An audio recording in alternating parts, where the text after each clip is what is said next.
Si tu veux démarrer ton activité sans te mettre en danger financièrement, cette vidéo peut t'éviter des mois d'erreurs. Je te propose aujourd'hui 4 points qui vont être déterminants dans la structuration de ton activité. Je veux te parler de ta vie. Il faut que ton projet, ton activité puisse être aligné avec ta vie, surtout tes objectifs de vie. Ça va être différent que tu sois célibataire, maman solo, en couple, avec enfant ou sans enfant. Si tu es célibataire, ton objectif principal va être d'augmenter tes revenus, d'être autonome financièrement, d'avoir une liberté financière à terme. Si tu es en couple sans enfant, tu vas avoir envie de ne pas dépendre de ton conjoint, d'avoir cette liberté financière, de la conserver, de la garder, de l'augmenter, voire de la créer. Si tu es en couple avec des enfants, tu vas avoir envie de diminuer ta charge mentale, d'avoir un petit peu plus de temps pour toi et tes revenus pour ne pas t'oublier. Si tu es maman solo, tu vas avoir envie de plus de flexibilité dans ton planning, mais aussi d'augmenter tes revenus pour assurer ta sécurité financière et celle de ton ou tes enfants. L'objectif, c'est d'être aligné avec ta vie, avoir l'équilibre pro et personnel qui est déterminant pour toi. Quelle que soit ta situation, ton activité doit refléter ta réalité. Que tu sois en réflexion ou au début de ton activité, à côté de ton job, cette vidéo va t'aider à poser un cadre. Le deuxième point, c'est le temps. Beaucoup de femmes me disent « Sarah, je n'ai pas le temps ». Mais en fait, le temps se décide plus qu'il ne se trouve et c'est pas forcément stratégique de tout faire soi-même. Pour trouver du temps, pour décider de prendre du temps, il faut aussi accepter que tout ne soit pas parfait. Il faut aussi accepter de ne pas tout faire soi-même. Il faut aussi savoir et avoir envie de déléguer certaines tâches. La régularité douce bat toujours l'intensité héroïque.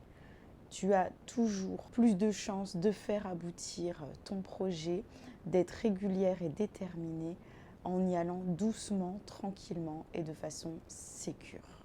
Le troisième point, c'est l'argent. L'argent n'a pas une seule fonction.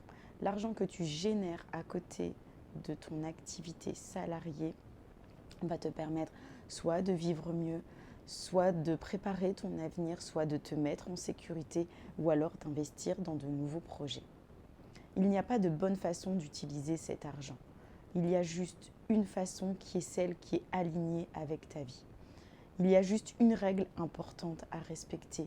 C'est la règle qui consiste à mettre de côté au moins 25% ou 30%. C'est à toi de calculer qui va correspondre à tes charges.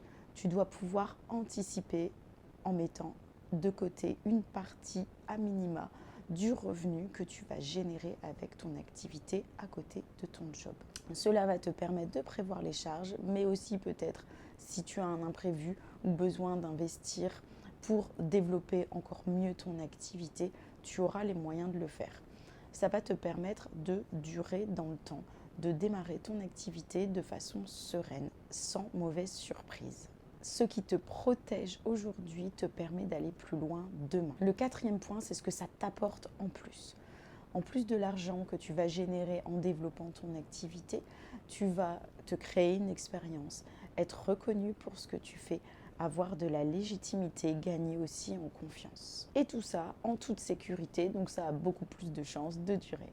Je vous propose un petit exercice, donc vous prenez une feuille tout simplement et dessus vous écrivez qu'est-ce que je veux vraiment que mon activité m'apporte aujourd'hui.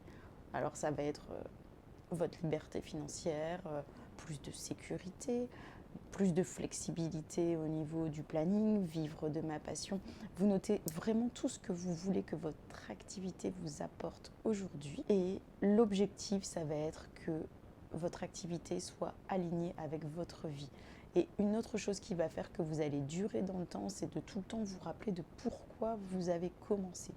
Et en fait, votre pourquoi va vous guider vers votre alignement. On ne construit pas son indépendance en se sacrifiant, on construit son indépendance en se structurant. Si tu veux entreprendre sans te mettre en danger, moi je suis Sarah, j'accompagne les femmes à développer leur activité, à entreprendre de façon durable et en sécurité. Si tu veux d'autres vidéos, abonne-toi.